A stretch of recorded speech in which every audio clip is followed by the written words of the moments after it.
사무엘하 5장에서는 다윗이 온 이스라엘의 왕이 되고 시온 산성을 빼앗은 내용을 기록을 하고 있는 것이죠. 그것이 왜 중요한 거냐면 시온에 하나님께서 나의 왕을 세우신 역사이기 때문에 그렇습니다. 그리고 이것은 출애굽에서 하나님께서 약속하신 그 일을 성취한 일이기 때문에 굉장히 중요한 사건이 되는 것입니다. 다윗이 온 이스라엘의 왕이 되고 시온 산성을 빼앗았다고 표현하고 있는 것인데, 이게 단지 원수를 무찌르고 땅을 차지한 것으로 우리는 읽고 있는 것이지만, 사실은 이것이 하나님께서 구원을 이루시는 뜻이 다윗을 통하여 성취되는 것을 보여주는 중요한 그림인 것입니다. 다윗이 시온에 이르기까지, 이 시온산에 이르기까지의 한번 여정을 생각해 보세요. 결코 그것은 쉬운 여정이 아니었습니다. 우리는 하나님으로부터 은혜를 받고 하나님으로부터 기름 부음을 받았으면 그것이 다 되었다고 생각을 하는 거예요. 그리고 우리의 삶이 만사 형통으로 이루어진다라고 생각을 합니다. 하지만 그것이 시작인 거예요. 십자가의 길로 나아가는 시작이었던 것이죠.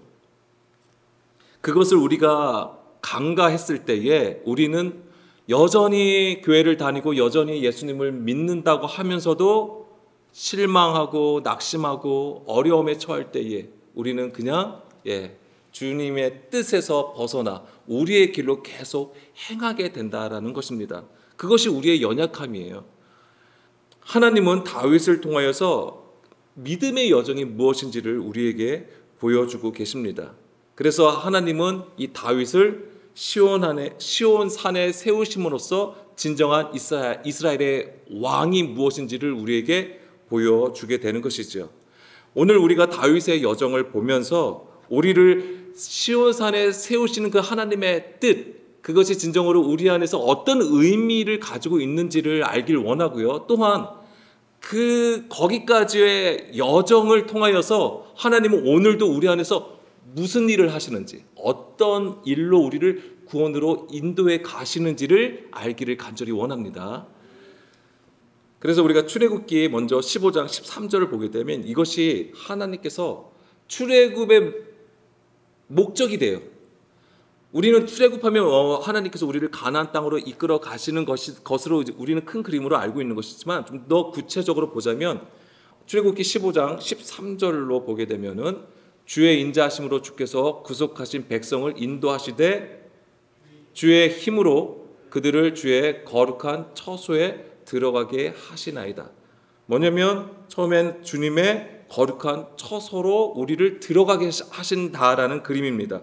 그리고 17절 보겠습니다. 주께서 백성을 인도하사 그들을 주의 기업의 산에 심으시리이다.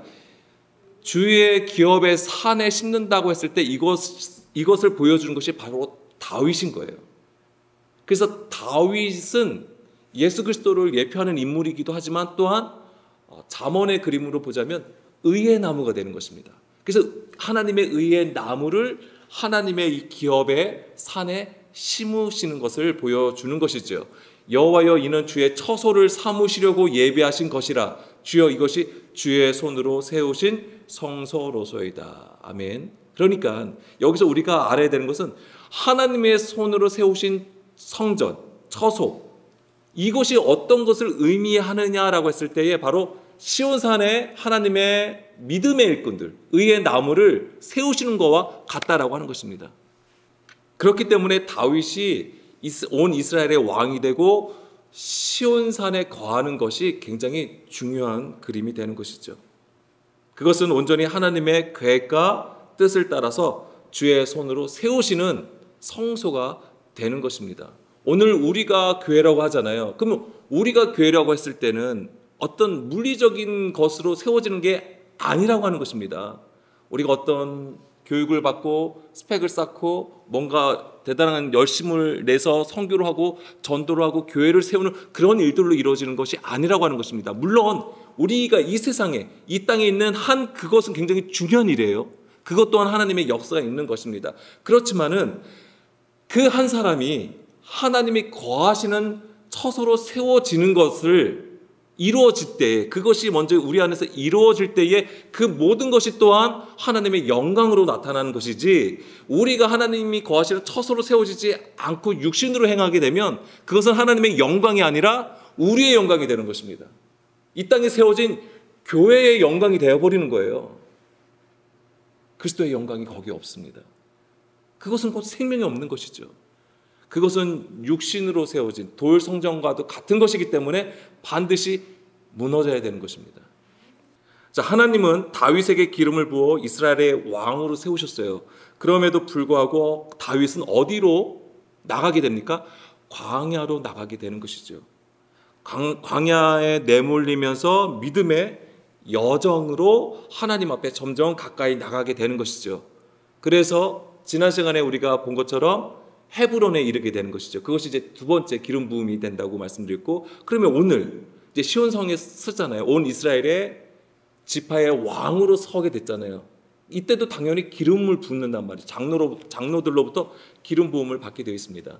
그러니까 이것이 세 번째 기름 부음이 되는 것입니다. 이런 것이 다윗에게만 적용되는 게 아니에요. 예를 들자면 아브라함에게도 이것이 적용될 수 있습니다. 뭐 이게 정말로 무슨 기름 부음이 있어야지 그런 거를 얘기하는 게 아닙니다. 뭐냐면 처음에 하나님의 첫 번째 아브라함의 기름 부음은 어디에 있었을까요? 예, 뭐 말씀을 다 찾지는 않습니다. 창세기 12장에 보게 되면은 처음에 부르시잖아요. 우르에서, 갈대아 우르에서 부르실 때에 그것이 바로 하나님의 처음 기름 부음이 되는 것이죠. 왜냐하면 거기서 아브라함은 어떻게 행동합니까? 예, 갈 바를 알지 못하나 그 말씀에 순종하여 가나안 땅으로 들어가게 되는 것이죠. 그것이 첫 번째 기름 부음이 되는 것이죠. 두 번째 기름 부음은 어디에 있었을까요? 백세가 되어서 이삭을 낳는 것에 있는 것이죠. 그 가정에서도 육신으로 행함이 있잖아요. 그래서 누구를 낳게 되죠? 이스마엘을 낳게 돼요. 그것도 육신 가운데 있는 거예요. 그러니까 하나님의 부르심을 받았어도 하나님의 뜻 가운데에 우리가 끝까지 인내하지 아니하면 그렇게 육신의 행함이 계속 나올 수밖에 없는 거예요. 그럼에도 불구하고 하나님은 그 선하신 뜻을 세우시죠. 그래서 100세가 될 때에 이삭을 주시게 됩니다. 그 마지막 세 번째 기름 부음은 어디에 있었을까요? 그렇습니다. 모리아산에서 그 이삭을 바치는 것에 있었어요. 그런 것이 또한 세 번째 기름 부음이 되는 것이죠. 그러니까 이 기름 부음이라는 것은 어떤 행위에 있는 것이 아닙니다. 하나님의 강력한 일하심이 나타나는 것을 의미하는 거예요. 그러니까 우리가 그것을 감지할 수 있어야 되는 거예요. 이것에 우리가 둔하면 하나님의 기름 부어 주셨는데 우리는 그냥 지나갈 수 있다라고 하는 거예요. 그러면 여전히 우리는 계속 광야 길을 그냥 뺑뺑뺑 돌아갈 수밖에 없다라고 하는 것입니다. 다윗도 그러한 세 번의 기름 부음을 통하여서 바로 이 시온산에 이르렀던 것이고, 이것은 곧 하나님께서 출애굽한 이스라엘 백성들을 애굽에서 나오게 하신 구원의 목적에 부합되는 역사였던 것입니다. 그리고 이 말씀은 시편에서도 성취가 되는 것이죠. 시편의 말씀대로 성취됨을 보여줍니다. 시편 2편 6절입니다. 내가 나의 왕을 내 거룩한 산 시온에 세웠다 하시리로다. 오늘 이것이 이제 말씀의 제목이잖아요. 나의 왕을 시온에 세우다라고 하는 것인데, 하나님께서 나의 왕, 그러니까는 이것은 다윗이 시온에 세워진 것을 얘기를 하고 있는 것입니다. 궁극적으로는 예수 그리스도를 얘기하는 것입니다. 다윗도 예수 그리스도를 예표하는 인물이에요. 이것은 곧 뭘 얘기하는 거냐면 7절하고 연결해서 우리가 이해할 수 있는 것입니다. 내가 여호와의 명령을 전하노라. 여호와께서 내게 이르시되 너는 내 아들이라 오늘 내가 너를 낳았다라고 하는 것입니다. 시온에 나의 왕을 세움은 곧 무엇과 같은 것이냐면 아들을 낳음과 같은 거예요. 아들을 낳는 것은 우리가 여자에서 남자로 세워지는 것을 의미하는 것입니다. 진리를 가지지 않은 상태에서 이제는 진리를 가진 자. 근데 이 진리를 가지는 것은 우리가 이렇게 가만히 앉아서 가르치고 듣고 배운다고 해서 되는 게 아니에요. 뭐예요? 여정이 있다라고 하는 거예요. 이 구원의 여정 가운데서 경험하여 하나님을 알미 있어야 되는 거예요. 물론 이렇게 배우는 것도, 말씀을 듣는 것도 시작이에요. 이 가운데서 하나님이 크신 깨달음을 주셔서 행할 수 있는 것입니다. 근데 이 깨달음을 가졌다고 해서 그냥 나 이제 하나님을 알았어가 아니에요. 뭐냐면 살아가야 돼요. 기경함이 있어야 돼요. 그 전까지는 나의 기경이에요. 그냥 하나님이 날 불러주고 우리가 교회에 속하여졌고 어느 단체에 속하였으니까 일하는 건 당연한 거고 봉사하는 건 당연한 거고 그렇게 나의 기경으로 이루어진다고 하는 거예요. 거기에도 은혜가 있습니다. 사랑이 있습니다. 그럼에도 불구하고 하나님의 기경하심은 성령의 기름 부음을 통하여 우리를 하나님이 나와 함께 하심을 깨달아졌을 때에 그리고 그 깨달음을 가지고 순종하여 살아갔을 때에 이루어진다라고 하는 거예요. 다윗의 여정은 다 이것을 보여준다라고 하는 것입니다. 8절 내게 구하라 내가 이방 나라를 내 유업으로 주리니 내 소유가 땅끝까지 이른다라고 하셨습니다. 이것은 무슨 얘기냐면 너가 열방의 왕이 될 거야 이렇게 읽는 것이지만 사실은 그 얘기는 달리 얘기하면 무엇이냐면 내가 땅끝까지 세워짐으로써 복음의 증거자가 될 거야 라고 하는 얘기입니다. 이게 복음의 증거자가 되는 거예요. 실제로 우리가 왕이 되는 게 아니잖아요. 왕이 된다는 것은 무엇입니까? 예수님도 말씀해 주신 것처럼 진리를 증거하는 자예요. 진리를 증거하는 자가 왕인 것입니다. 이 진리를 가지려면 하나님의 말씀과 예수의 증거를 가지고 있어야 돼요. 그러면 나의 목은 베어짐을 당해야 되는 것이죠. 이게 바로 십자가의 죽음이에요. 십자가의 흔적을 가진 것이 진정한 복음의 증거가 되는 것입니다. 증거자가 되는 것입니다. 그러면 어떤 일이 일어나느냐? 그 십자가의 증거를 가진 자들은 철장으로 다스린다라고 하는 것입니다. 9절 네가 철장으로 그들을 깨뜨리며 질그릇같이 부수리라 하시는도다. 아멘.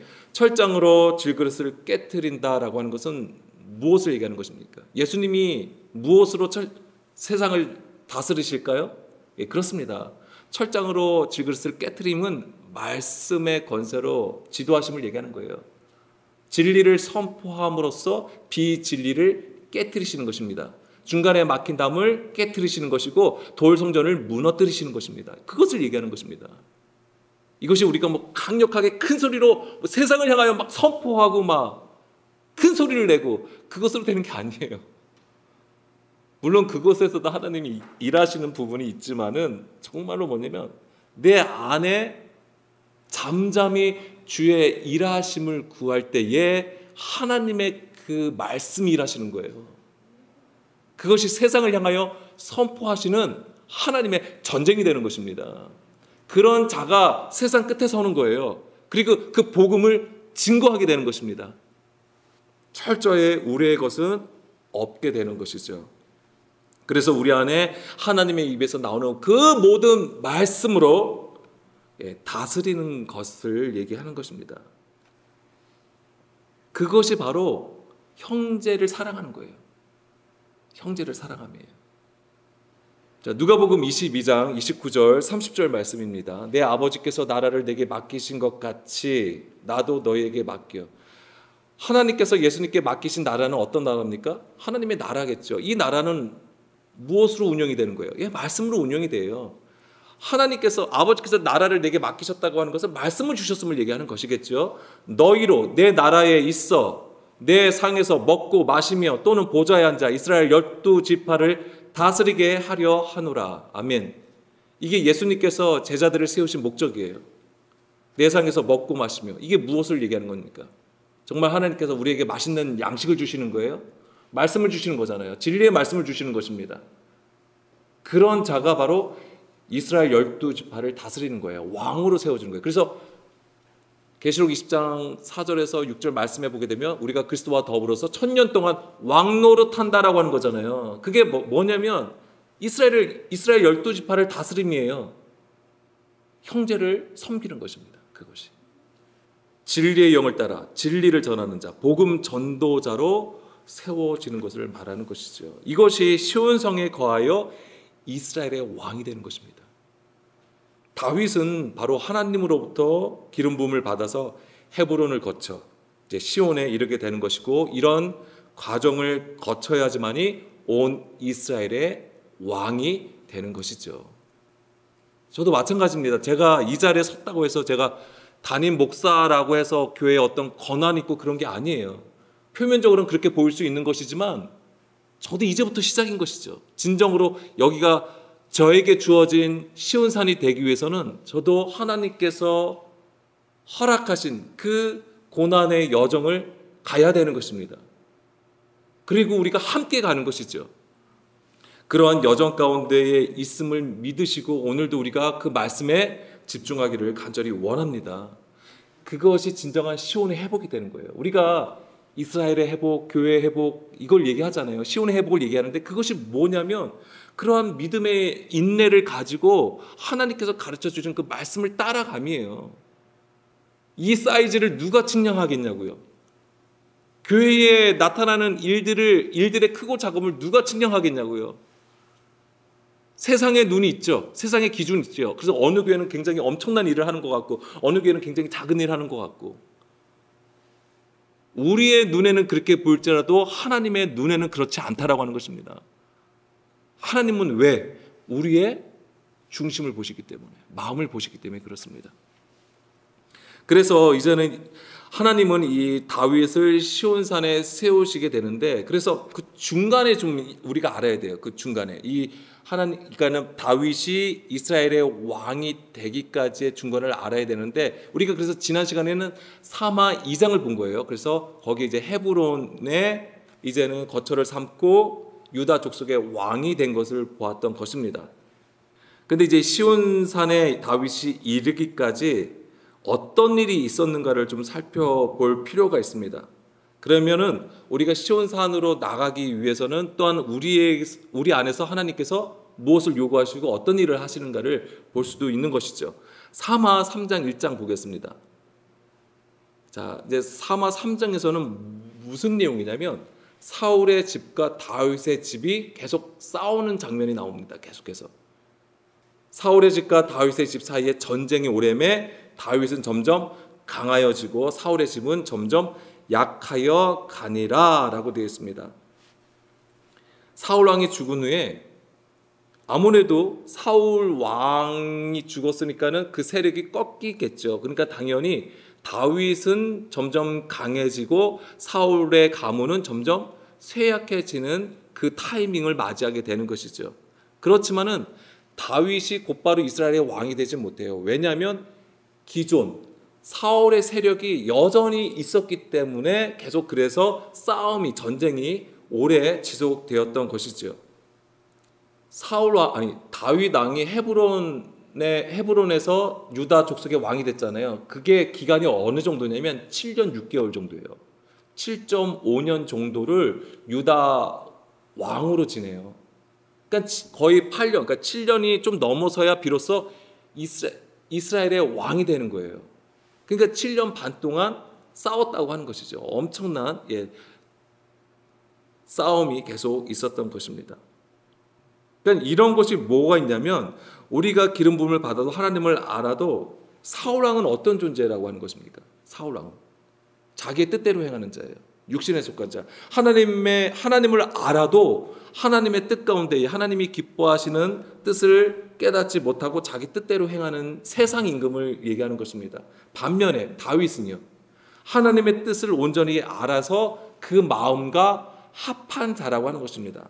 그래서 마음이 합한 자라고 했을 때는 하나님의 그 말씀에 양육함을 받는다고 하는 거예요. 그게 하나님과 우리가 마음이 합하여졌다고 하면 우리가 어떤 권력을 행사한다는 게 아니고 그 말씀으로 양육함을 받는다라는 의미가 큽니다. 그래야지만 왕이 될 수 있는 거예요. 진리를 증거하는 왕이 되는 것이죠. 그러니까 지금 사울 왕이 죽었다고 하는 그 시점이 어떻게 되면 우리 안에 사울이 죽어지게 되는 것이고 다윗으로 세워진다라고 하는 거예요. 이것은 이제 크로스가 되는 그 순간까지 계속 뭐야 하는 거예요? 우리 안에는 싸움이 있는 거예요. 진리와 비진리의 싸움이 있는 것이죠. 영과 영으로 세워지기 위해서 이 육신이 계속 죽어지는 그 싸움은 계속해서 이루어진다라고 하는 것입니다. 지금 사무엘 하 3장이 바로 그러한 그림이 되는 것입니다. 그것은 곧 고린도후서 4장 16절 말씀으로 우리가 이해할 수 있는 것이죠. 그러므로 우리가 낙심하지 아니하노니 우리의 겉사람은 낡아지나 우리의 속사람은 날로 새로워지도다. 아멘. 이런 변화가 바로 거듭남이라고 하는 것입니다. 거듭남. 그러니까 우리가 당한 어떤 상황이나 성품의 변화를 얘기하는 게 아니에요. 우리가 상황이 어떻게 역전이 되거나 아니면 우리의 성품이 변화가 되는 것을 말하기보다는 하나님의 영을 모시고 주의 뜻대로 행하는 것으로 살아가는 존재가 되어져 간다라고 하는 것입니다. 이게. 그러니까 존재해 가는 거예요. 우리의 상황은 어쩌면 변하지 않을 수 있어요. 내가 가지고 있는 주변 환경이나 상황들은 그대로일 수 있단 말이에요. 처음은 그렇다는 얘기죠. 그렇지만 이게 어느 순간에 이제는 우리가 정말 그리스도의 일하심을 체험해 가면서 하나님을 알아갈 때에 뭐가 이제 변화가 생기는 거예요. 우리의 환경과 우리의 상황들이 이제 변화가 생기고 점점 그렇게 하나님의 그 선이 이제 나타나는 그 지경까지 이르게 되는 것이죠. 거기에는 반드시 인내가 필요할 뿐입니다. 그리고 이제 3마 4장에서는 사울의 집과 다윗이 싸움이 계속 오랫동안 일어났잖아요. 그런데 여기서 이제는 3마 4장에서는 이스보셋의 죽음을 적고 있습니다. 이스보셋의 죽음. 그러니까 그 당시 사울 편에 있던 자가 누구냐면 이스보셋이에요. 근데 그마저도 이제 죽게 됨으로써 이제 5장에 가서 이제는 다윗이 이제 이스라엘의 왕이 되는 것이죠. 그런데 이제 이 3마 4장은 그 내용이 굉장히 재밌습니다. 그래서 그 내용을 좀 말씀을 드리면 이제 이스보셋에게는 군 지휘관이 있어요. 그래서 바나가 있고 레갑이 있었습니다. 그러니까 두 명의 군 지휘관이 있었는데 이 둘로 인해서 이스보셋이 죽임을 당합니다. 살해를 당해요. 자, 그러면은 누가 좋아하겠어요? 이스보셋이 죽었어요. 그럼 누가 좋아할까요? 그렇지, 다윗이 좋아해야 되는 게 맞아요. 다윗의 진영은 그냥 말 그대로 축제가 되겠죠. 왜냐하면 자기 편끼리 싸워가지고 왕이 죽었거든요. 이스보셋이 죽었어요. 그런데 이제 어떻게 죽였냐면은 이 바나하고 레갑이 밀을 가지고 가는 채 하다가 낮잠을 자고 있는 이스보셋을 죽인 겁니다. 그러니까 어떠한 저항도 없이 그냥 이스보셋이 이제 죽게 되는 것이죠. 어쨌거나 이스보셋이 죽게 됨으로써 다윗은 당연히 좋아할 수밖에 없는 것이죠. 왜냐하면 원수잖아요. 다윗을 대적했던 왕이었으니까 그의 죽음은 당연히 좋은 일이 되는 것입니다. 그런데 다윗은 오히려 이스보셋을 죽인 레갑과 바하나를 죽입니다. 처형을 합니다. 이게 마치 저거와 같죠. 그 사울 왕을 죽였다고 아말렉 청년이 왔었잖아요. 그런데 다윗은 어떻게 했습니까? 얼씨구나, 너가 좋은 소식을 보내줬구나 칭찬한 게 아니에요. 오히려 그를 죽이잖아요. 네, 그와 같은 상황입니다. 3마 4장 10절 보겠습니다. 전에 사람이 내게 알리기를 보라. 사울이 죽었다 하며 그가 좋은 소식을 전하는 줄로 생각하였어도 내가 그를 잡아 시글락에서 죽여서 그 소식을 전한 가품으로 삼았거든. 이게 지금 그 얘기예요. 아말렉 청년을 죽인 얘기를 하는 겁니다. 그리고 11절 하물며, 자 보세요. 이게 다윗의 반응이에요. 이보셋을 죽인 레갑과 바나에 대한 반응입니다. 하물며 악인이 의인을 그의 집 침상 위에서 죽인 것이겠느냐? 그런즉 내가 악인의 피 흘린 죄를 너희에게 갚아서 너희를 이 땅에서 없이 하지 아니하겠느냐 하고 이렇게 얘기를 해요. 이 얘기는 뭐예요? 그러니까 지금 그 일을 지금 이스보셋을 죽인 것에 대해서 뭘 얘기하냐면 악인이 의인을 죽였다라고 얘기를 하는 거예요. 근데 생각해 보세요. 이스보셋이 의인인가요? 의인이 아닌 거예요. 사실은.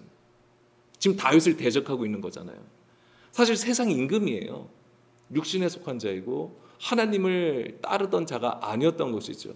그럼에도 불구하고 다윗의 평가는 뭐였냐면 악인이 의인을 죽인 사건으로 보고 있는 것이고 악인이었던 이 레갑, 그 다음에 바하나를 오히려 처형시키게 됩니다. 이상하죠? 그래서 우리 성경 번역은 의인으로 되어 있지만은 공동 번역 있잖아요. 카톨릭하고 같이 공동으로 번역한 거에서는 무고한 자라고 해석이 됐어요. 무고한 자. 무고한 자. 그러니까 의인은 성경에서 말하는 의인은 아닌 것이죠. 그러니까는 무고한 자라고 해석을 합니다. 그러니까 지금 다윗의 평가는 뭐냐면 정말 성경에서 말하는 의인이어서 의인이라고 얘기한 게 아니고 이스보셋은 뭐냐면 죄가 없다라고 하는 거예요. 오히려 레갑하고 바나와는 군 지휘관이잖아요. 서로 사실은 신뢰하는 관계에 있어야 되거든요. 물론 대적 원수지만은 다윗과는 원수지만은 그 둘은 왕과 신하로서 엄청난 신뢰를 가지고 있어야 되는데 이 신하 두 명이 왕을 낯선 자는 그 사이에 죽여버린 거잖아요.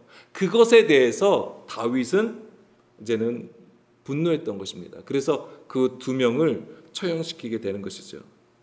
자, 이 얘기는 조금 뒤에서 더 나누고요. 그런데 사마 4절 보겠습니다.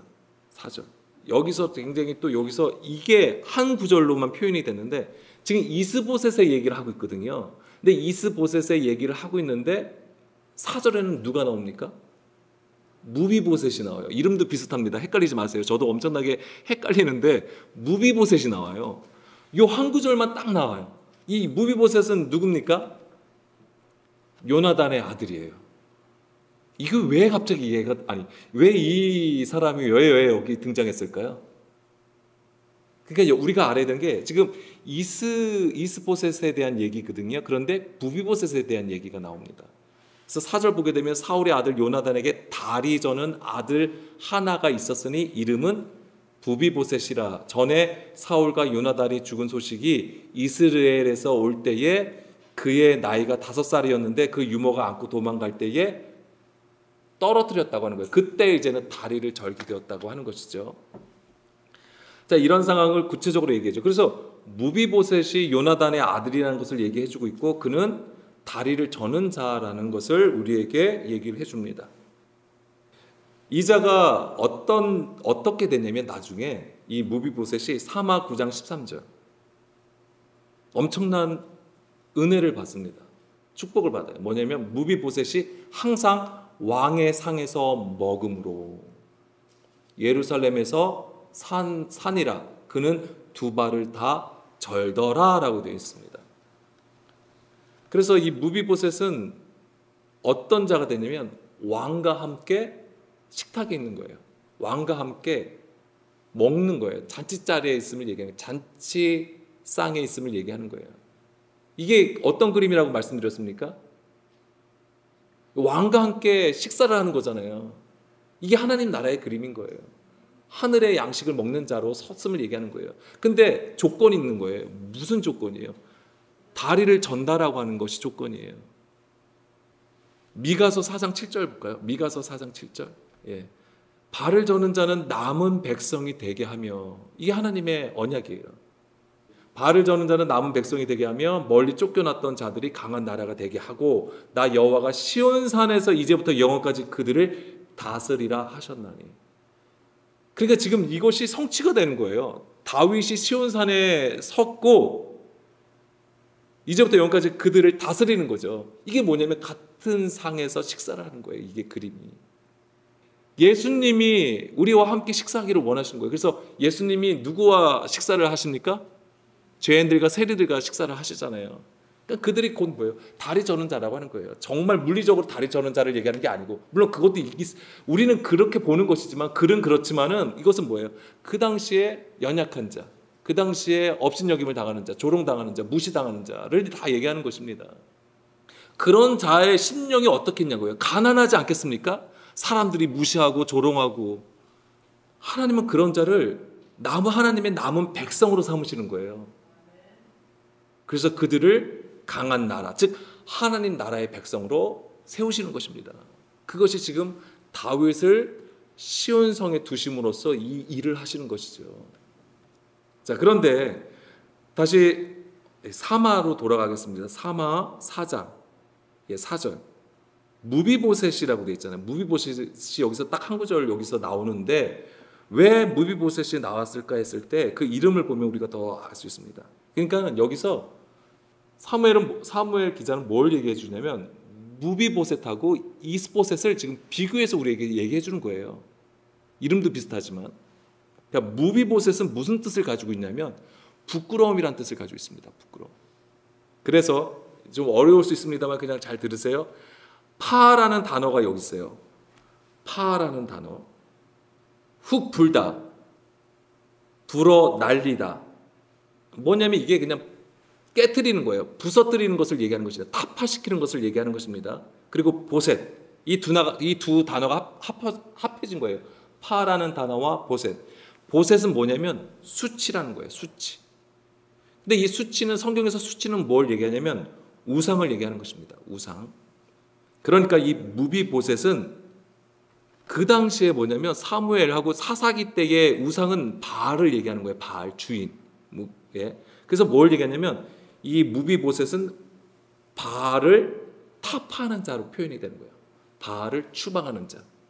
훅 부는 거잖아요. 그럼 날아가는 거예요. 그래서 이것을 바알, 우상을 깨트리는 자, 타파하는 자를 얘기하는 거예요. 이 무비보셋은. 그렇다면은 이스보셋은 뭘까요? 이스보셋. 자, 보셋은 수치, 우상이라고 말씀드렸고, 그러면 이 이스보셋은 이쉬라는 단어가 있습니다. 이쉬. 이것은 사람이란 뜻이에요. 그러니까 이스보셋은 수치의 사람이라는 뜻을 가지고 있습니다. 수치의 사람, 우상의 사람, 바알의 사람이라는 것을 알 수 있습니다. 바알의 사람이라는 것은 무엇입니까? 우상을 섬기는 자를 얘기하는 거예요. 그러니까 반대예요. 이스보셋은 바알, 우상을 섬기는 자로 표현이 되었다면 무비보셋은 바알을 추방하는 자, 쫓아내는 자로 표현이 된 것이죠. 그런데 누가 하나님의 상에서 식사를 합니까? 무비보셋. 그러니까는 심령이 가난한 자를 통하여 하나님은 강한 나라가 되게 하신잖아요. 그 강한 나라가 된다는 것은 우리 안에 있는 우상을 추방함을 얘기하는 것입니다. 그게 강한 나라가 되는 거예요. 그래서 이 두 개를 비교해 주는 것이죠. 이 사마 4장에서. 그래서 발을 저는 자를 하나님의 남은 백성으로 삼으시면 곧 예수 그리스도의 사역으로도 나타나는 것이죠. 그래서 예수님의 사역을 보게 되면은 이 다리 저는 자도 고쳐주시는 내용이 있는 것입니다. 그것이 그 시대에 연약한 자들, 없는 자들을 어떻게 하시는 거예요? 하나님의 백성, 남은 자들로 세우시는 거예요. 이것이 뭐냐면 이스라엘의 회복이고 시온의 회복의 그림이었던 것이죠. 그것이. 자, 마태복음 15장 30절입니다. 마태복음 15장 30절. 큰 무리가 다리 저는 사람과 장애인과 맹인과 말 못하는 사람과 기타 여럿을 데리고 와서 예수의 발 앞에 앉힘에 고쳐주시니. 바로 이것이 바로 그 사역이에요. 이것이 단지 병을 고쳐주시는 것도 있는 것이지만 이것이 시온의 회복이라고 하는 것입니다. 이스라엘의 회복을 얘기하는 거예요. 그리고 구원하고도 연결되는 것이죠.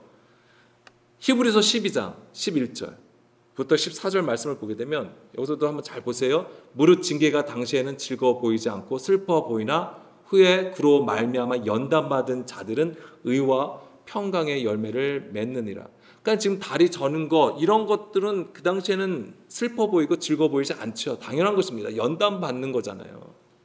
그렇지만 하나님의 약속은 뭐예요? 의와 평강의 열매를 맺게 하신다고 하는 것이고 이것이 바로 주의 그 잔치자리에 들어감을 얘기하는 것이죠. 그래서 이제는 다음 달에는 이제 초막절이 있는 것이잖아요. 이제 그것을 의미하는 것입니다. 결국에는 6월절부터 애굽에서부터 나와서 결국은 하나님께서 이끌어 가시는 것은 뭐예요? 구원의 그 잔치자리, 그게 가나안을 상징하는 것이거든요. 그 가나안으로 이끌어 가시는 거예요.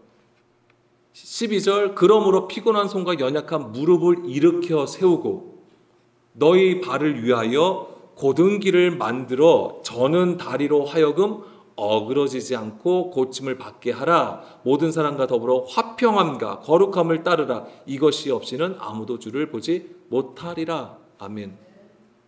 이것이 바로 시온의 회복을 보여주는 것입니다. 그리고 예수님을 통하여서 이것을 우리에게 나타내셨던 것이고요. 다시 이스보셋하고 레갑, 바나의 관계를 좀 다시 한번 또 보겠습니다. 그래서 이스보셋은 레갑과 바나에 의해서 죽임을 당함으로써 다윗의 입장에서는 원수가 제거된 것이지만 사실은 다윗은 악인이 의인을 죽인 것으로 판단하고 그 두 사람을 죽이게 됩니다. 그러면 이스보셋은 정말로 우리가 생각했던 그런 의인이 아니었던 것, 좀 전에도 말씀을 드렸죠. 그렇다면 다윗은 왜 그를 의인으로 얘기했을까요? 그 둘의 관계를 봤을 때에 둘은 신뢰 관계에 있었던 것이고, 레갑과 바하나가 배신하여서 이스보셋을 죽인 것이거든요. 여기서 우리가 좀 깨달을 필요가 있습니다. 뭘 우리가 알아야 되냐면, 우리가 하는 일이 하나님의 일로 착각할 수 있다라고 하는 거예요. 이게 다 그렇다는 얘기는 아닙니다. 그런데 이것은 우리가 정말 쉽게 함정에 빠질 수 있다라고 하는 거예요. 사람의 일로, 하나님의 일이라고 하면서 사람의 일로 행할 수 있다라고 하는 것입니다.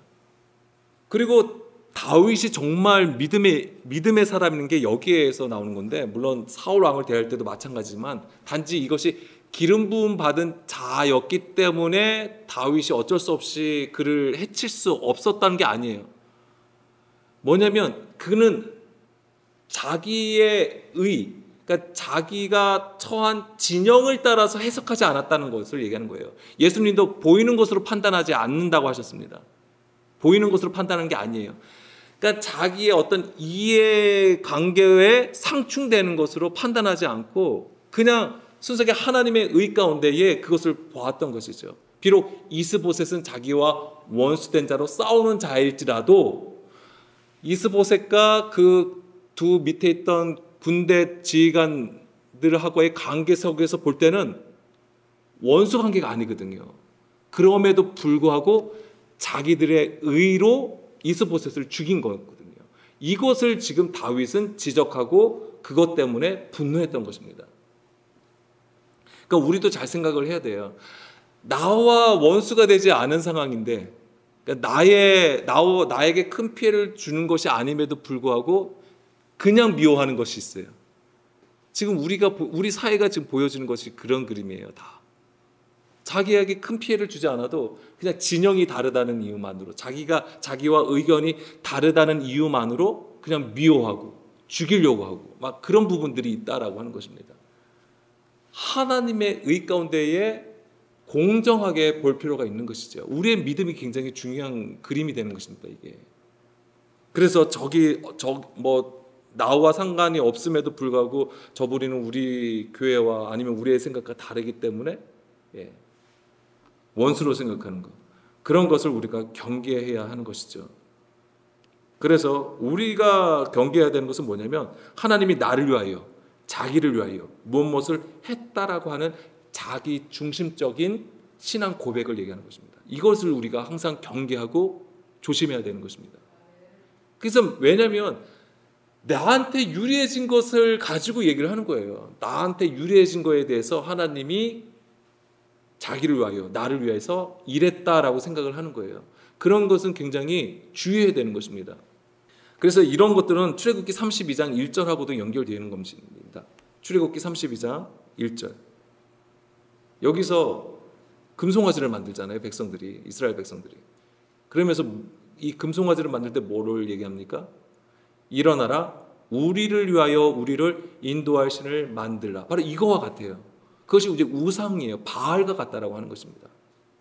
그러니까 레갑과 바하나가 이스보셋을 죽인 게 바로 이거예요. 자기들을 위하여서. 그들이 핑계댄 건 뭐냐면 다윗을 위하여서 자기들이 이스보셋을 죽였다라고 얘기를 해요. 다윗을 위하여서 했다. 그 얘기는 뭐냐면 다윗이 우상이 되는 거예요. 그들에게는. 왜냐하면 자기의 유익이죠. 그러니까 결국에 그 얘기는 자기를 위해서 하는 거예요. 자기를 위해서. 결국에는 자기가 살고자, 자기네들이 살고자 이제 다윗에게 이스보셋을 죽여서 바쳤던 거잖아요. 그것을 지금 다윗은 불의하게 여기는 거예요. 우리의 신앙도 마찬가지입니다. 이런 구조가 있어요. 분명히. 이런 것은 그냥 쉽게 드러나지 않습니다. 잘 생각하셔야 돼요. 분별할 수 있어야 되는 것입니다. 그래서 자기를 위하여 자기에게 유익이 되는 하나님을 만들어 버리는 거예요. 그것이 바로 바알이에요. 바알. 그래서 우리 스스로가 이런 신앙의 구조가 있는지, 우리는 바알의 사람인지, 이스보셋과 같이 바알의 사람인지, 아니면 느비보셋처럼 바알을 추방하는 자인지를 항상 점검할 필요가 있는 것입니다. 자, 이런 과정이 있어요. 이런 과정을 통해서 다윗은 비로소 시온산에 서게 되는 것입니다. 그러니까 자기의 진영의 논리를 가지고 판단하고 행하지 않는 거예요. 비록 이스보셋이 자기와 원수된, 자기와 싸우는 자라고 할지라도 그의 죽음에 대해서 분노할 수 있다라고 하는 것이죠. 우리는 과연 그러한 믿음으로 볼 수 있냐 이거죠. 봐야 되는 것입니다. 반드시. 이런 훈련이 있어야 되는 거예요. 이런 훈련을 통해서 우리가 주의 말씀으로 인도함을 받아 시온산에 서게 되는 것입니다. 그것이 진리를 증거하는 것입니다. 나의 논리로 세우는 게 아니에요. 나의 논리를 가지고 하나님이 어떻고 하나님 나라가 어떻다라고 얘기하는 게 아닙니다. 공정하게 하나님의 말씀에 비춰서 성령의 조명을 받아서 그 말씀으로 반드시 이루어져야 된다고 하는 것입니다.